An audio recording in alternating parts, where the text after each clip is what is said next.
With all the craziness in this world, we are here to have open and honest conversations to help navigate our thoughts. Sometimes we are right and sometimes we're wrong. But in the end, if we aren't learning, we aren't living. This is Philip. And this is Wes. And we are Two Bottles Deep. Hello, Wes. Hey, Phil. Are we just... Yeah, we're doing this. We were laughing so much at work the other day. We did one of those laugh things. Hold on, what do you mean? What's a laugh thing? You record it. It's like a TikTok thing, and you record it. So you all sit on the stairs, and then someone makes a noise, and you have to make the noise, but no one can laugh or you're out. Yeah. And there I went Canadian again. I'm out. So it was so funny. It sounds it. Yeah. It was just a riot. Look how much I can barely laughing. stop. Before we started recording, Wes was having an issue with his microphone, and the microphone didn't have enough slack in it. The cord. Wes was like, "Don't you know what slack is?" So we kind of went on this riff of what slack means on a farm. And I said, when the weed eater has too much slack in it. And Wes said, and I quote, "I don't really know how to weed eat. I can never get the hang of it. I don't know what that means, though. I can't get the hang of weed eating. I am an excellent mower. But isn't weed eating just holding? Mower. You just hold it. But you can't. It's got to be like nice you have Parkinson's. Well, no, and then you get out of line, and then I couldn't do it along the sidewalk. I mean, you don't need to start edging on your first day. Chunk of grass, and then I would like hit the concrete, and then how do you get the slack out of the wire? You have to put the wire in there, and then the wire gets twisted. So I was all right. Thanks for joining us today, guys. We're going to talk about weed eating. On the great outdoors. Great outdoors. 2 Bottles Deep going outside today. I field trip. My neighbors think I'm racist. You are the least racist person, which is exactly what I told them. Know. No, it's an interracial. Is it interracial or mixed race couple? I can't remember what's cool now. So they're both mixed, or no? They're interracial. It's a mixed race couple. So interracial couple. Sure. Okay. It's an interracial couple. They're new to the mansions that we live in. And there have been 2 occasions when I've made comments that I was like, why the hell? Oh no. First time they were walking by and I was like, oh, hey guys, you new here? And she was like, no, we've been here about 9 months. And I was like, oh, well, you just didn't look like you belonged. And then I was like, no. I don't mean because one of you's black and the other one's white. And she goes, what? And I was like, no, I'm just saying, I'm not trying to say that it's because you're mixed race, but I'm gay. So it's like, we're all fighting it out here. And she was like, you keep just digging the hole. So then I went inside. I was like, okay, you've got to make this up. You got to be good. So then of like last week or something, I was going to get the mail and she's down there. And I'm like, here she comes. Oh God. She was like, how are you? I'm like, I'm good. How are you? Like, good. She's like, what you been up to? I said, nothing. I was like, I did. I got to go see Beyonce. I bet y'all went to see that. And she goes, why would we see that? And I go, because your husband's black? I don't know. I mean, what I'm trying to do here is connect. Yeah. And she was like, no, we don't really like Beyonce. And I was like, well, really? I can't really trust you. So I don't know what to do other than, I don't know, date a black man and take him and then be like, go to dinner. See, I'll date anybody. Date anybody. So yeah, that's my latest. I'm dealing with overt racism. Yeah, I did. I slipped up once. Black, just one time. That's all I've done. A resident was in my office, and an older black gentleman, and he came in to talk, and very distinguished person. And during the talk, I had dropped Michelle Obama's name, and I'm like, oh my God, I love Michelle Obama's new book.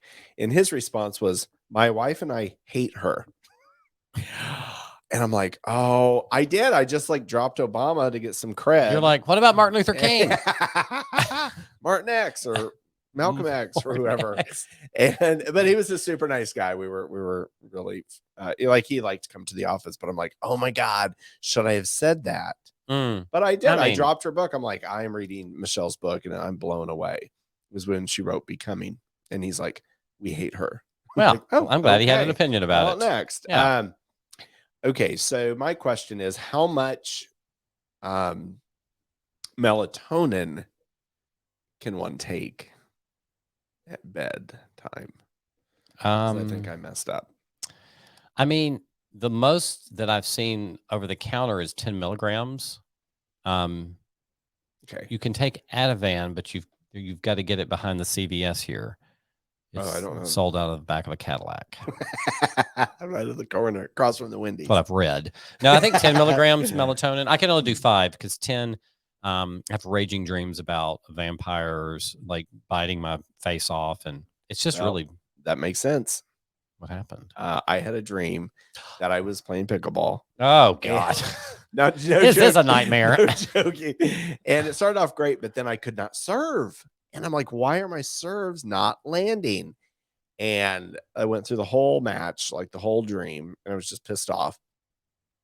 I took 5 pills, and I thought they were like 5 milligrams each, but they were 25 milligrams each Of melatonin? of melatonin. I felt great the next day. Wes, that's borderline you like can't. No, you can OD on that. how do you know? You didn't know how much normal was. I heard you can't OD on it. But who did you So I hear took it from? 5. Be careful with that. You took 25 milligrams? I thought there were 5 milligrams the night before because I couldn't read that good. 10 puts And- me in a coma. It would put down a 240-pound mule. And this bitch is taking 200 milligrams of melatonin. Dude, oh, I slept. Other than that horrible dream, but yeah, I took 5. It wasn't that bad. You just couldn't serve at pickleball. I mean, I was hoping there was going to be like death and murder. no. Oh my God! Speaking of death and murder, Death and murder. Death. That was Love and Marriage. Oh, same thing. Love and Marriage. Love and. I never saw it. I just remember. Oh yeah, that's right. Oh, you missed a lot of good Smarter. TV. Smarter. Hey, so guess who was at a show I was at and I got to meet, but I didn't get a picture with? Think Dateline. Think that whole series. Death and Murder. John Quinones from What Would You Do? Oh, yeah. He was there. I heard this voice and I'm like, I know that guy's voice. Yeah. And he was in line behind me. Oh my God. I just shook his hand, and they're filming north of Nashville in a little town called Springfield. So What Would You Do is going to be airing soon. Oh, good. Here in Springfield. So I'm like, oh my God. I've seen a couple of those. And I'm like, don't worry, I won't tell anybody. And he's like, I'm not worried about that. What would you not tell them? Because it's that like hidden camera TV show. So they don't want people to know that they're there. You told John Quinones that you would not tell anybody that he was filming. Yeah, I'm like, don't worry, I won't say anything. And he's like, I don't even know you. He's like, it's fine. It's fine. We're not worried. It's kind of like when the To Catch a Predator people in town, like everybody's like, oh my God, watch out. Like he thought I was gonna like do that and be like, John Quinones is here. Watch out for the hidden camera at the I don't know. If someone's trying to Chuck E. Cheese. Fight with an adoptive child in a cafe, don't fall for it. I wish that I could get stuck in one of those. Oh my God, you would be so great on TV. I would love to. I call him. You're friends with him now, right? Well, I shook his hand. Oh, I promised secrecy. But by the time this airs, told it. Well, by the time this airs, it'll be way out. I think you would be great on that show. Yeah. To be an actor, or would you want to be the one? Oh, let me act. I want to get dramatic. I want to be like IMBD, like a gay Marine, whose grandfather doesn't like him being gay or something, and won't let me get the pancakes I want. Like yelling at him at the Waffle House. I don't think you should get those blueberry pancakes. But Papa fought for the war. I don't know why I'm also old, but oh gosh. Well, we've caught up a lot now. Interesting. It's good to be back. It sure is. All right. So this is what I want to talk about today. It's been on my mind for several weeks, and I've been actively working on it. And I know I mentioned therapy a lot, but it's really helping me, and I'm grateful for it. And I had 2 experiences that made me think about this, and they're brief, so I'll just tell you, but just to kind of set the mood. I've been thinking about the idea of happiness and like how we achieve happiness in our lives, because we're also busy. We don't have time. I don't text back, and then it's like, oh, I'm not saying texting makes you happy, but like we don't have time for anything anymore. And so a couple of situations I mentioned in therapy. I was like, I don't know if I'm happy. I think I am. Mm-hmm.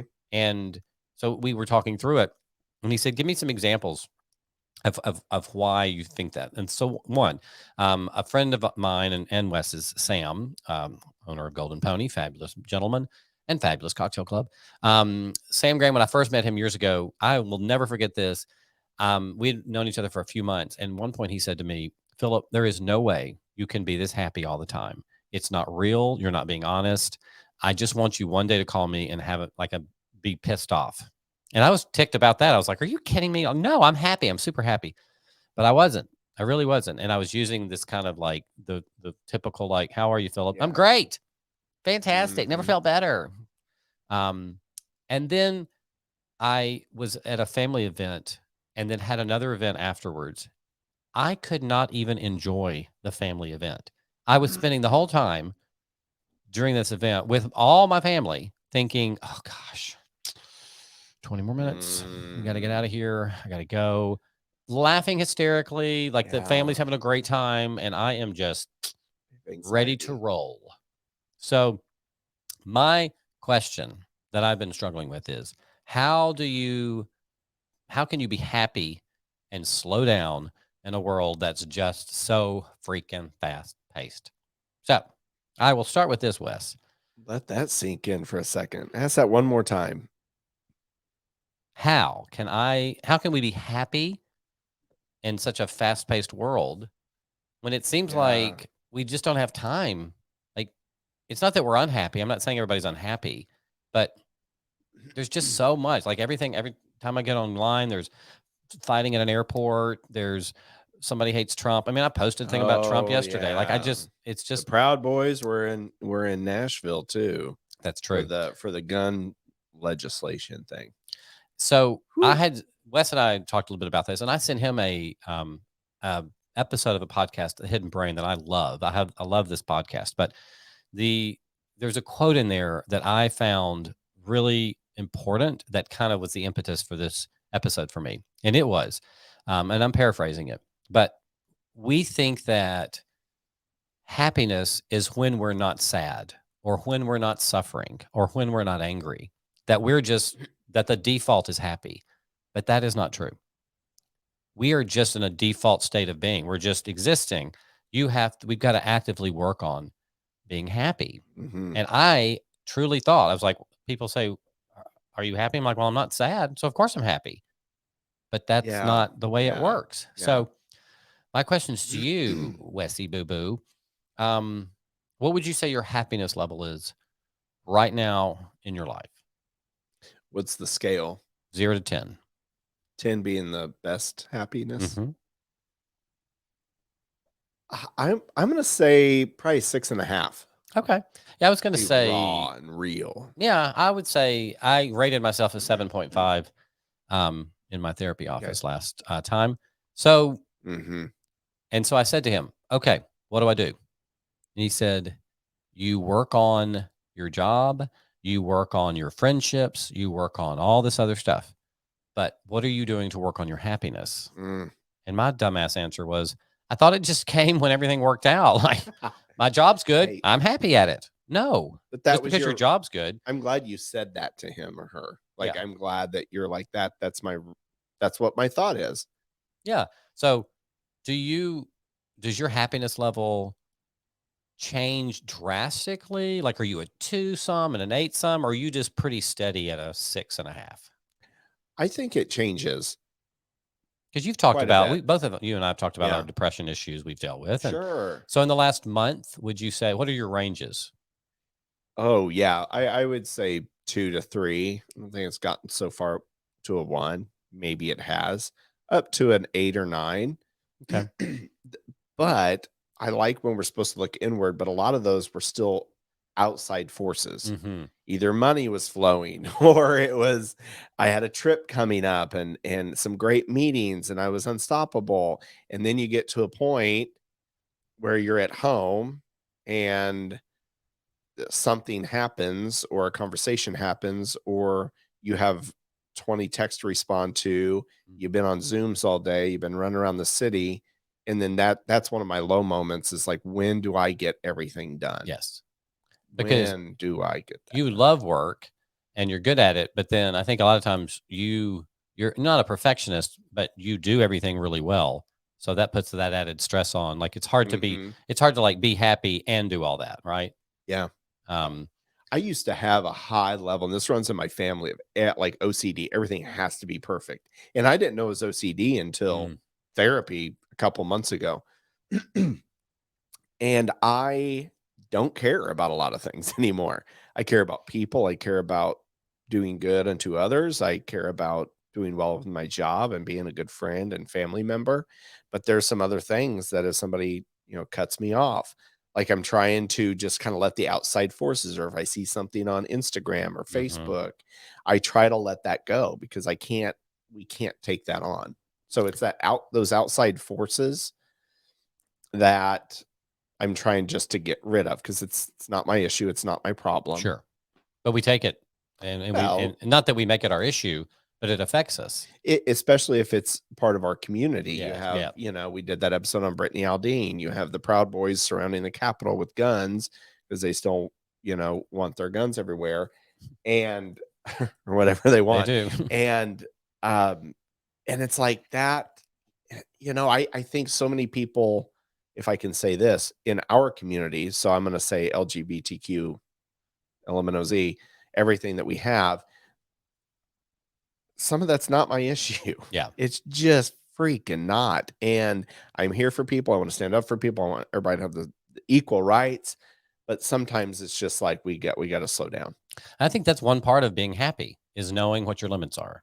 Knowing like I've gotten to where now I can't there's certain posts on Facebook or Instagram like I've just got to block them. I don't dislike the person. I just don't need the content. I don't need to see what they're posting. Yeah. Because it affects the way I think about them.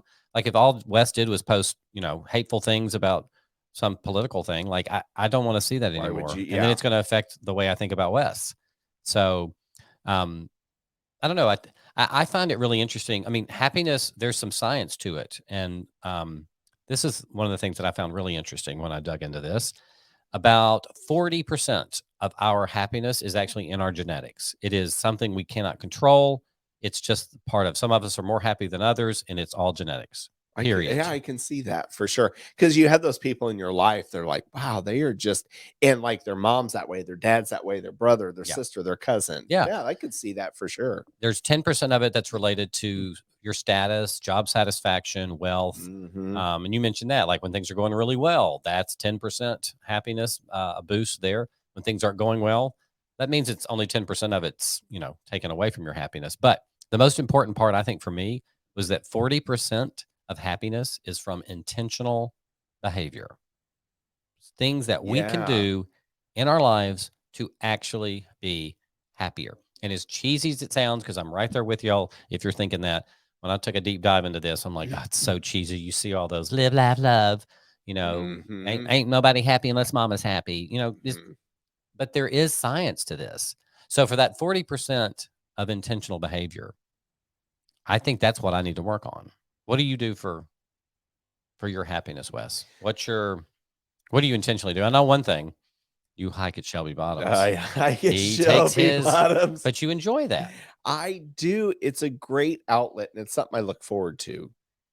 I want to be more intentional in the gym because I think just working out just gives you such great confidence and it makes you feel good and it's good for your inside, it's good for your mind, it's good for your heart and your soul. But what my therapist told me a long time ago was one of the activities we had to do is a like and a dislike list. And that was hard to do because I've never put in the work to know what truly makes me happy, what I like Ah, to do.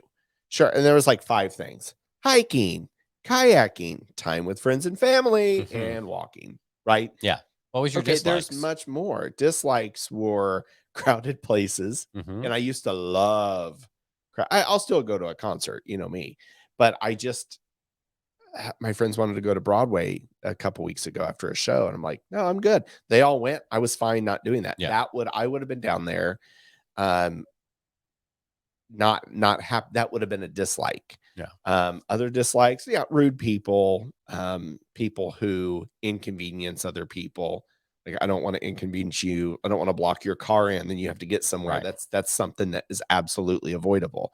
Speeding tickets and stuff like that. Like, I want to avoid all those like negative things. And then what do you do with that information? Like, do you, when you did that thing for Like a therapy, circle chart. but then do you work on getting rid of the negatives, or are you just focusing on what the positives are? I think there's an art to getting you can I focus on the likes, right? Because that's what I like to do. But I think when I'm like, okay, well, if you're in a car and you have road rage, you can't control that, right?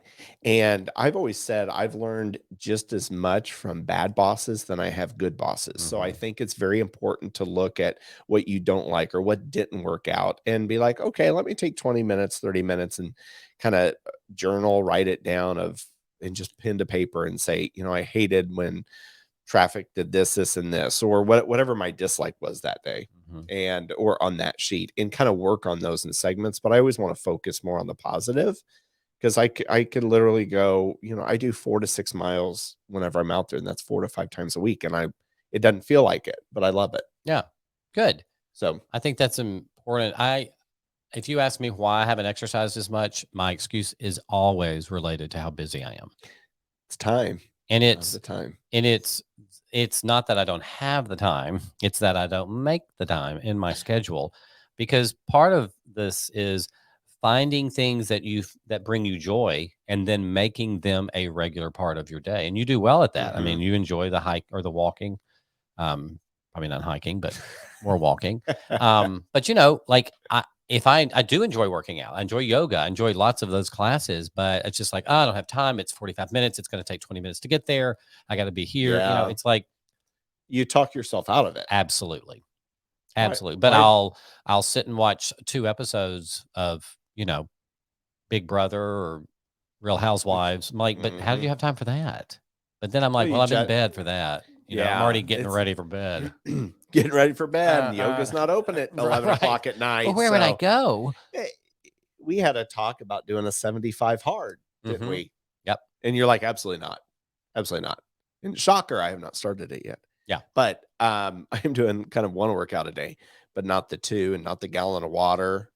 And I'm reading, but it's like I can't mentally, you try to mentally, say, hey, I'm going to have a great day. And mentally, I'm going to do this today. And you have all these goals. And then like one thing at work happens. Yeah. And like everything is thrown out. I was leaving my place the other day and I heard a girl tell her roommate, she was literally loading up her car. She had like 3 purses, a Starbucks cup. You know how girls get in cars, right? Yeah. They just have all this crap with them. And then she's like, I'm having a great day. I want you to have a great day too. And I'm like, that just like brightened my day. They were talking to each other and it was so genuine. And that's so funny you bring that up because I'm like, that was so intentional. Yeah, it for is. her to say, you know what, I am having a good day today. And if I would have looked at her with a bag, a purse, the cup, the keys, I'd have been like, I had anxiety just watching her load her car up. It looks like her day started off so busy, but she found time to be happy, or she found time to choose happy. There you go. Yeah. And choosing the time, right? It's kind of like, think about it this way.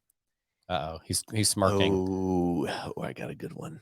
Okay. All right. Let me Think close my about, eyes. yeah, close your eyes, kick back, light a cig. No, it won't be that good. I promise. Okay. A budget. Everybody. What? No. I thought you were going to take us on a journey. A budget. It starts with a pen and paper. But it really, here's the thing. A budget, everybody's so scared of that word. But when you think about it, you're telling your money where it's going. No matter how much there is, you're in control. That's a budget you make rather than a budget controls you. No, you control it.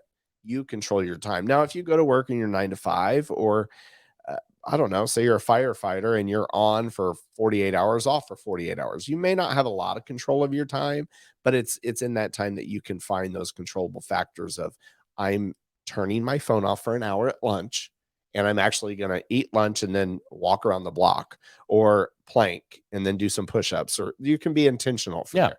But same as a budget, you are in control of that. Well, it's cheesy as it sounds. That's what you're supposed to do, is to schedule in times to do things that make you happy.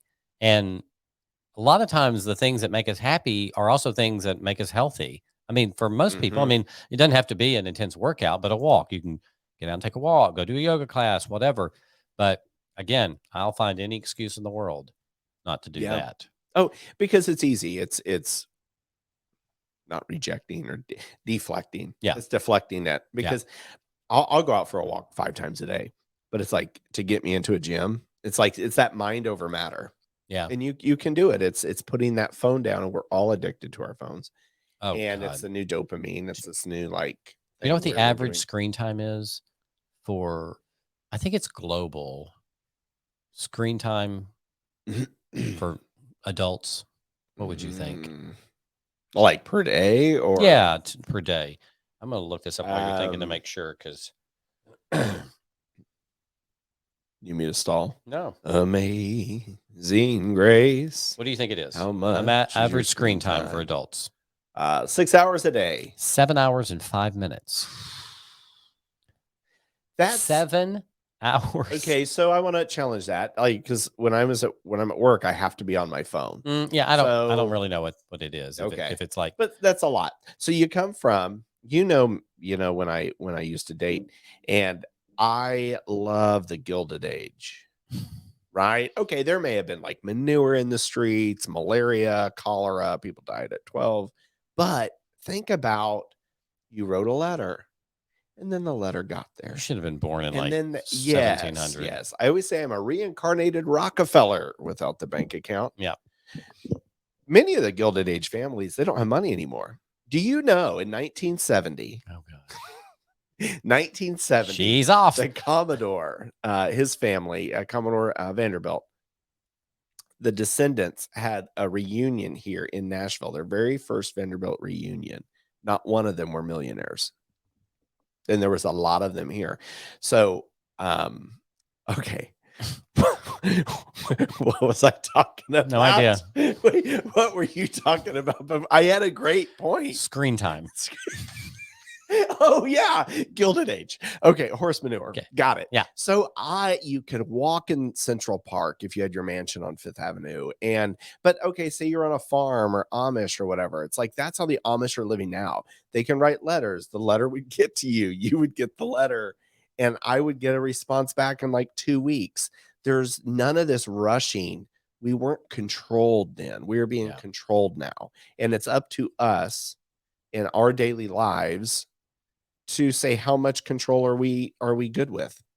There's this really good documentary that I watched. One of my new things is once a week to find a documentary. It's going to make me smarter. Smart. And that's something you like. Yes, I love it. And this one, I think it's called Happiness. I think it was 2016.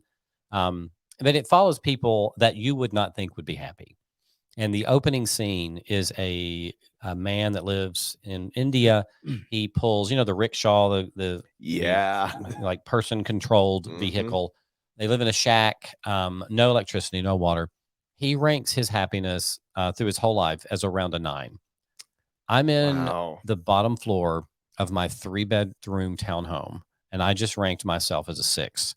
I mean, it just blows me away that people who you don't think should be happy have found a reason to choose happiness over the existence in their life. And I have had this experience at work multiple times. I treat a significant amount of immigrants at my clinic, which I'm super grateful for. I've learned a lot.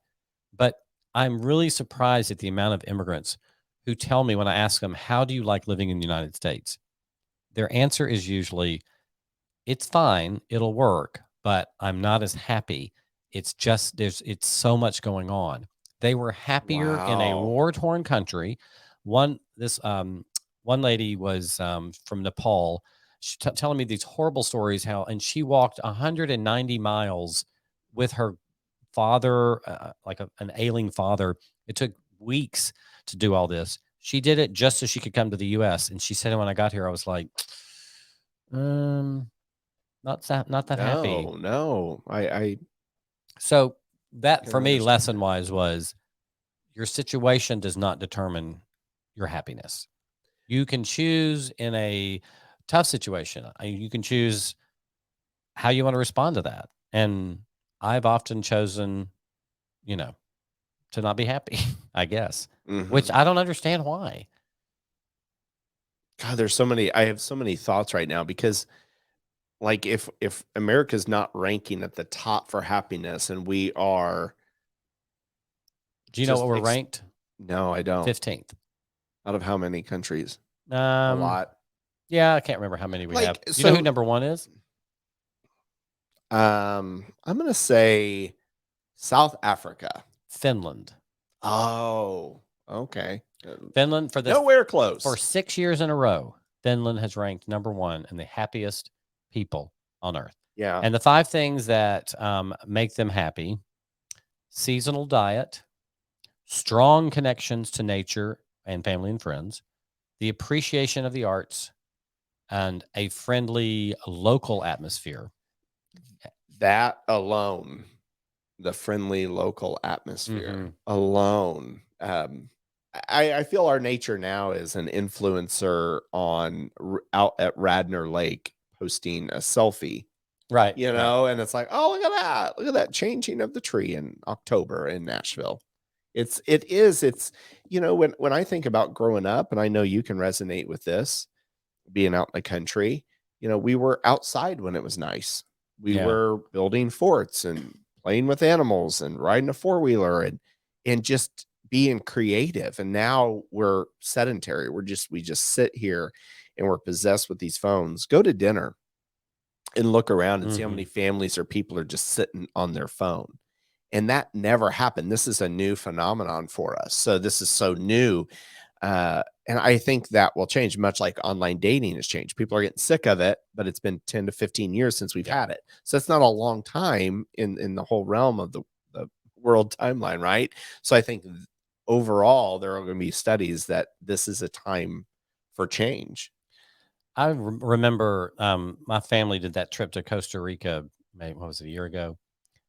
And there were so many moments when it was very evident to me that I was not present. And it was more like I was trying to prove to people how much fun and how happy we were.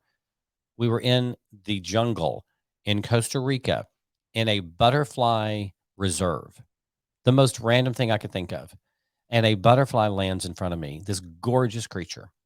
And I spent 3 minutes trying to get a portrait mode picture of the butterfly so that I could what? Post it. Post it in For a everybody to story and see. be like, beauty. Beauty. Beauty flies away heart. like our heart. And my nephew was like, hey, Uncle Fluff, you going to enjoy the butterflies or take pictures? And I was like, Yeah. and guess how many times I've looked at that picture? 0. Yeah. Maybe scrolling through it. But like, that's what's so frustrating for me. But It's like I'm trying to present that everything's good and happy.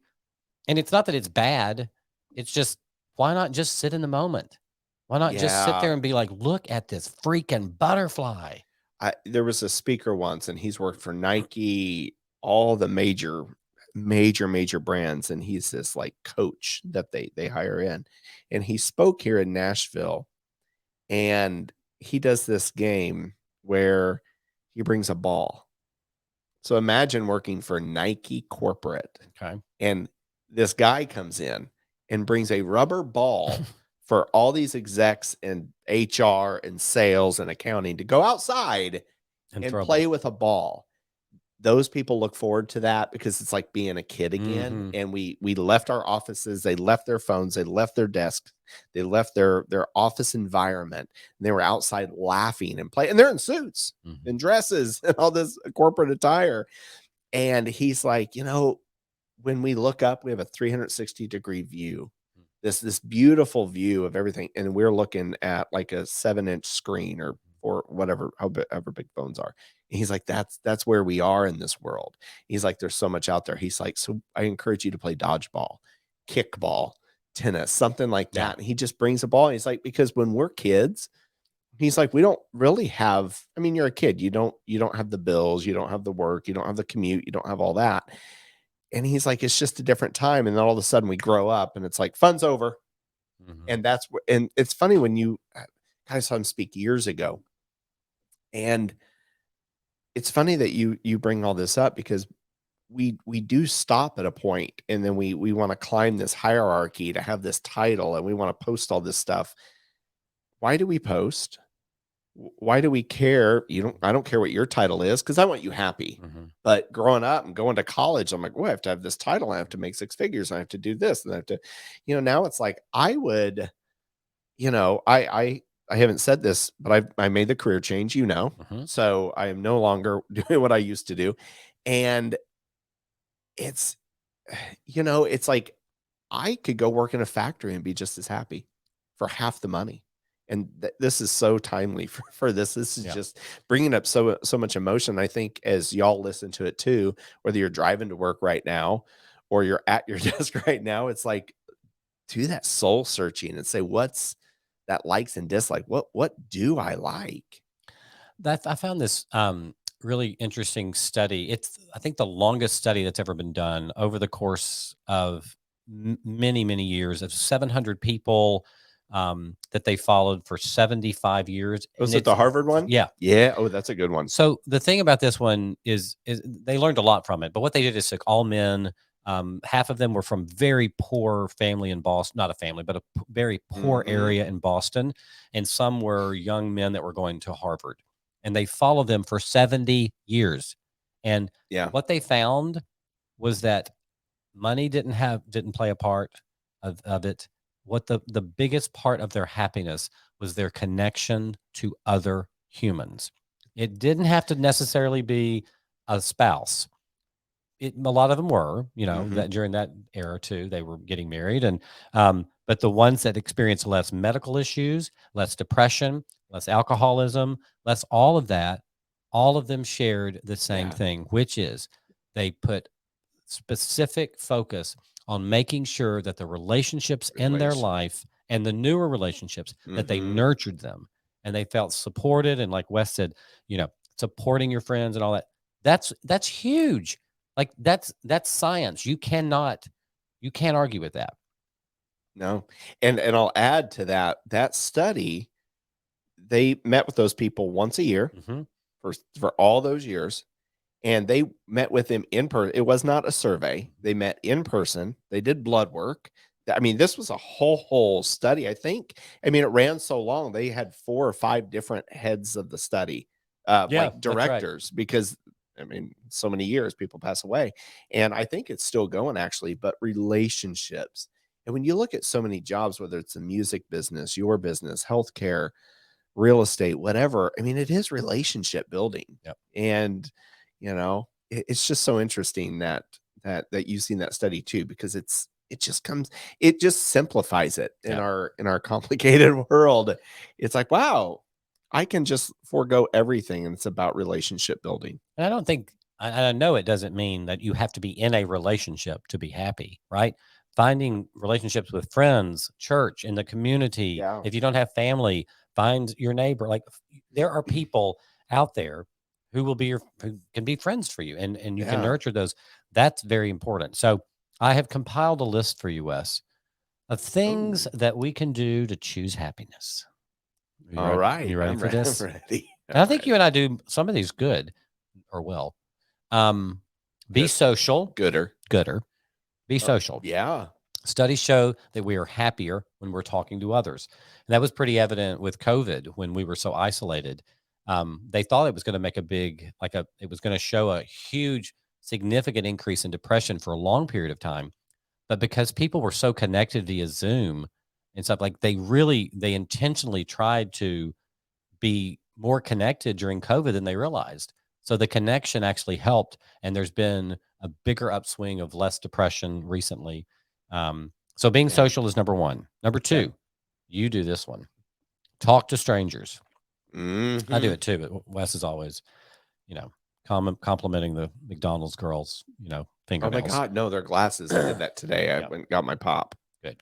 So talking to strangers. Smiled, Phil. She smiled so big. It was so. She stopped. She's like, whoa. Yeah. Thank you. I mean, a study showed that Yep. quick moments of social connection like that, when you talk to a stranger, can boost your mood. It boosts the dopamine in your brain, which makes us feel good. So, number 3, engage in deep conversations. You and I do this, so we're Every week. choosing happiness on this one. One that I don't do enough of: perform random acts of kindness. You know, Yeah. it seems cheesy, honestly. Like, when I see somebody do it, I'm like, okay, get a like. Paying it forward at Starbucks, but I never know how much their order is behind me, and I'm like, I don't have $40 for your grande Kappa Kappa cheetah. And 8 cake But I'm going to pops. choose happiness. Just not in this not line. her. What was her order? Right. Okay. Yep. Expressing gratitude. Yeah, that can be verbally, or one of the things they talked about was a gratitude journal, which I'm going to tell you, every time I hear gratitude journal, I roll my eyes on the inside. I'm like, oh, come on.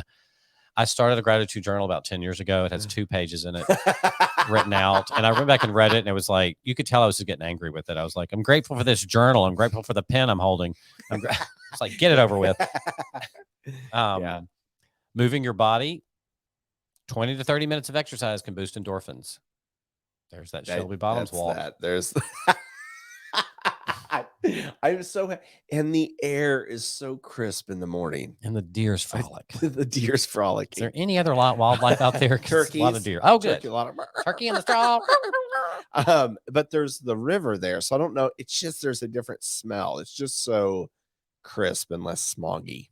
I love it. But yeah, a lot of endorphins are running through my head. Give compliments. Glasses at McDonald's. It's very important. Yeah. And anywhere, any coffee shop. Glasses are my thing because it's like the new accessory. Yeah. So I always do that, but I don't want it to be like, I like your glasses. I'll have the pumpkin foam. like, how do you do that? You're like, I like your glasses. And cute lipstick like, color. I'll do a 20-piece. I mean, I've never ordered a 20-piece. For $4.99 on Wednesdays. No, I do, but then I'm just like, are you having a good day? Good. And then I want it to naturally go, but you can't just be like, do you like, you look around and make sure people see, like, those glasses look good on you.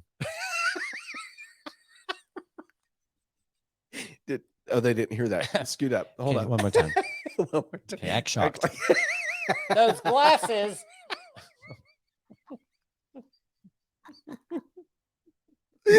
I've never laughed so hard. Oh my God. Yeah. No, but it does. It brings a smile on their face. I just don't know how to carry on the conversation like after it. It's like, all right, back to me. I'm here to order. You're like, love your glasses. Anything on me you want to talk about, or stand up straighter? Yeah. You could work on your posture, Wes. Yeah. Here's your iced mocha. I'm going to, the last one I'm going to tell a side story with. Okay. It's savor your experience. And again, I know it sounds a little cheesy, but because the recommendation was like, before you eat a piece of chocolate, smell it. Look at it. Think about where it came from, the people that helped make it. I'm like, I've never waited that long. I sometimes will eat the wrapper just to get it in my mouth. So last night, I decided I wanted a snack. Did you practice your savor the experience? So I found Elena had purchased some what they're called pizza rolls in the freezer. Yeah, pizza rolls. Absolutely. Yeah. And so now that I have an air fryer, I did 4 minutes in the air fryer. I had 12 pizza rolls. I went running upstairs. I had, my bed ready, I prepared my bed, my nesting area, and I'm laying there and I'm like, you're living. I mean, you are literally living life. And as I'm taking the first bite, I hear Elena come home, and I get so paranoid that she's going to bust me with her pizza rolls. That I'm under the cupboards. There was no savoring. I was like, she's like, what are you doing in there? I'm like, savoring pizza rolls. They're good. Different ones than yours. These are the ones I bought. You're right. I brought my own. So anyway, savor your experiences. It is. It's like chewing the food, enjoying the food, giving that gratitude of where it came from and grew in the earth. Yeah, absolutely. And that slows down your eating too. Yeah. But I'm just like, I want to get it done over with. Let's go. Yeah. I I'm a mean, fast eater. growing up with brothers, we would eat really fast so you could get seconds first. Like Oh, if you wanted that yeah. piece of chicken, you better Oh, finish the yeah. one on your plate. So during prayer, Dad's like, our Father. I'm like, where is the leg? I'm gonna go ahead and get my hands ready. Okay. And but not just food. I mean, savor experiences like when you went to the listening room a while back, like Oh my just gosh. sitting there by yourself and enjoying the conversations and Yeah. those kind of things. We just instead of being on your phone looking at the news until the show starts, savor the moment that you're in. People watch People watch. Talk to and the person talked. beside you. The bartender was so sweet. The servers are great there. I love sitting at Centennial Park and just watching the ducks and the runners go by, and then I'll do a loop in the trail, and then it's like, oh, there's a bench open, and then there's a great sunset. You can Yeah. see part of the city from there, and it is savoring. I want to savor phone calls more. Like, I'm more of a talker, but sometimes I'm like, all right, just get off the phone. But how many more calls am I going to have with grandma? How Yeah. many more calls am I going to have Absolutely. with family members? So it's just savoring those. And we rush and rush and rush. And then there's some of those things that we just shouldn't rush anymore. And just, Very true. I mean, it's keeping it simple because we've gotten so far away from it, especially since COVID. I mean, there's more multitasking and less people are hired back is one of the reasons. And it's like, so now you're doing 3 jobs for one. Right. And I'm like, but they put it on you as multitasking, but I'm like, you can't multitask. If you read Gary Keller's The One Thing book that he wrote, you cannot multitask. How many ankles can you work on at one time? 2. One. You're oh, if it's like the same person. Yeah. Oh no, I can do 2 You just can because, reach but I've been doing it a across. long time. Oh, okay. But Yeah. my thing is you have to focus on Yes. this one thing you're doing. And And multitasking is not healthy either. Like I used to I brag know. about it that I'm the best multitasker because Mhm. I have to do that a lot at work, and sometimes it's necessary. But being unable to be fully present with one task is a tough thing. Oh, sure I, it is. Yeah. It's took me a year and a half recording this podcast to not be daydreaming about what we're going to be talking about next or who's going to listen or just to be really present with you. I brag that I don't multitask because it's first of all, it's corporate greed and it's these people that are taking advantage of their employees for corporate gain and not giving the employees the support they need. Yeah. And maybe that's not every industry. It was the industry that I just left. And I always thought, where's the compassion? Where's the human compassion? Where's the human connection? Yeah. Money is an object. Yeah, it's great. It makes the world go round, but it's like, where's that? So I'm always like, yeah, I'm not going to multitask. I'm not going to be controlled that way. I still had to do my job and I still did it very well, or at least I think I did. Yeah. But I'm just like, that's this control thing. I'm like, I can't be 2 places at once. I can't be on 2 Zooms at once. Yeah. And we see that a lot because you have Zoom call, Zoom call, Zoom call, Zoom call. And it's like, then when do you work? And a boss told me one time, they're like, well, that's what Saturday and Sunday's for. Oh gosh. And I'm fine pitching in when I need to, but it's like, I'm not going to work for a corporation for 7 days a week. I'll work for myself 7 days a week, but I'm not going to do that. So that's one thought too. And I think that's why we see the great resignation, right? I also call it the great migration because you see people go into different industries.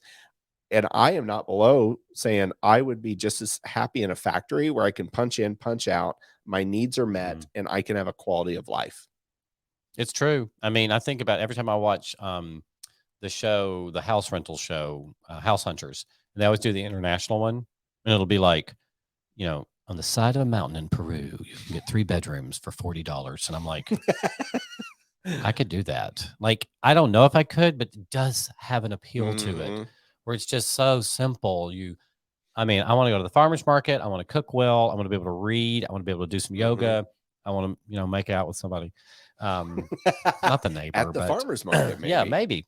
But then I'm like, well, I don't have time for that because I've got 16 things going. And yeah. But here's my lesson for the week. It is number 1 that happiness is not the default. If you're not unhappy, if you're not angry, if you're not sad, that doesn't make you happy. You have to choose every day. Like my grandmother, I've mentioned this before, and I freaking love her to death.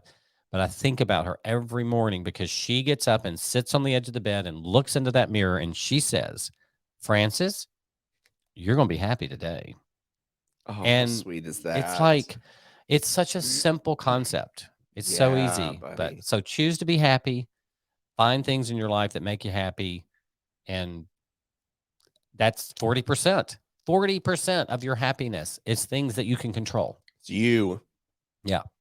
And So, stop doing the things that don't make you happy just because we're taught that we oh, have that's to do them. such a good point. Stop doing those things. And friendships, if friendships don't bring you happiness anymore, it doesn't mean you don't like them.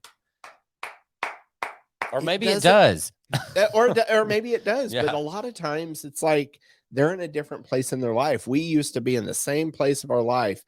Sometimes it's a season. Forever. I get this forever word in my head. And it's like friends forever, best friends forever. They may not be, but Yeah. it doesn't mean you're Friends not for now. friends. Absolutely. And also if you don't have an expectation on that, Yeah. then that's like at no expectations with dating. Takes the pressure right off. And having expectations on a friendship. God, we were so close in college. And God, then we took this trip. And then we turned 35 together. And I don't then know we what turned happened. 40. And then it's like, shit, stuff happens. Yeah. They moved. They have kids. They have whatever. It doesn't mean that you can't see them a couple times a year and still get the quality out of the friendship than the quantity. And you're right, Philip. Sometimes friendships are just, they go away and there may be a sad period, but there's also billions of people. Kind of like an ex. That's one guy. That's one girl. Absolutely. That's one person. Like there's so many more, and you want to identify what the great parts about, the sad parts were, heal and move forward. But God, friendships change too. I think that's the thing you said first too is so important. I think I fall victim to that where it's like someone asks you to do something, you don't want to do it, but you do it because whatever the rest of that sentence is. I'll do it because of this. Nuh-uh. Mm-mm. If Yeah. you ask me, do I want to play pickleball at noon on the top of a parking garage? I'm going to look at you and say, absolutely not. Friendship's over. Friendship, not even Our over. friendship has changed. But I appreciate that in a friend. Like if I ask you, do you Yeah. want to go somewhere? And you say, I don't want to do that. I love that. Because you're not doing it for them, you're doing it for yourself. And it's Yes. like, yeah, Philip doesn't want to play pickleball. And Great. yeah, and you don't want me there. Like that would be the. Can you imagine me huffing and puffing, my little pale self on top of a parking garage?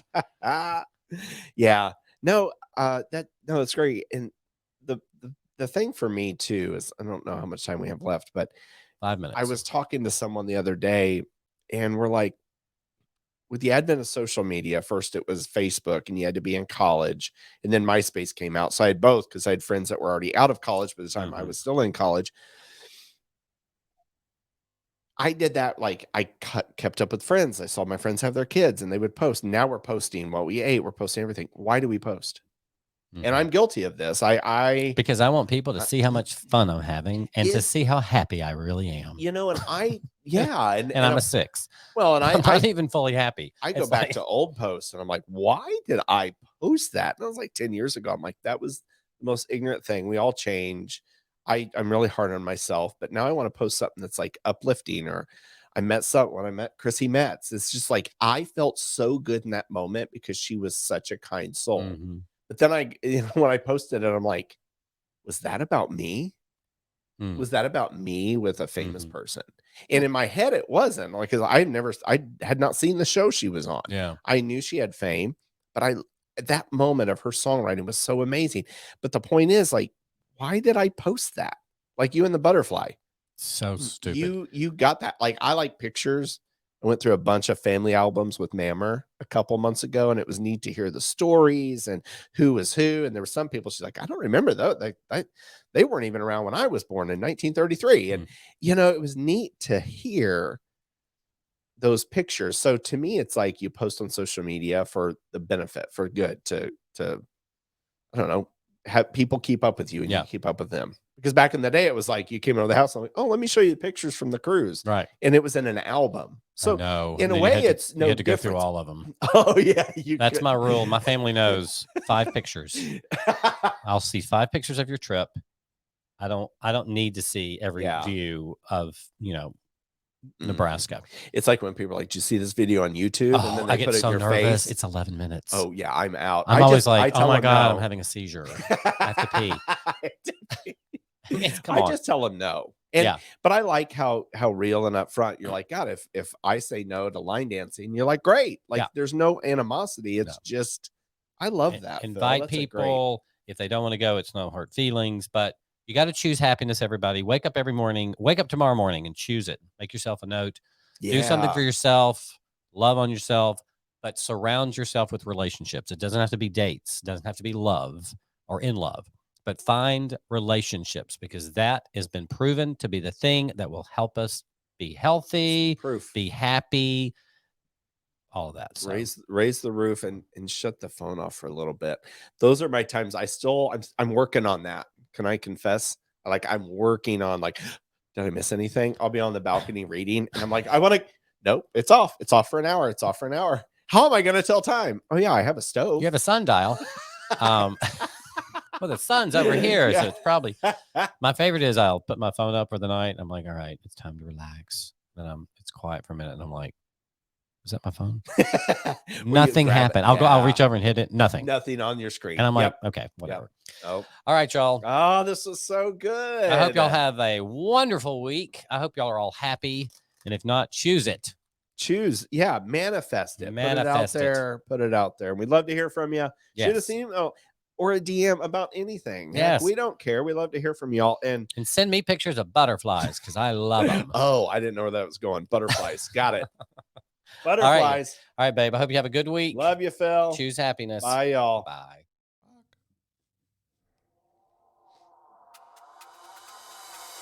Thanks for listening to another great episode of Two Bottles Deep. Don't forget to give us a 5-star rating wherever you get your podcast. And while you're at it, write us a fabulous review. Please reach out to us on our email, twobottlesdeep@gmail.com. There is plenty of love in this world. Be a part of it.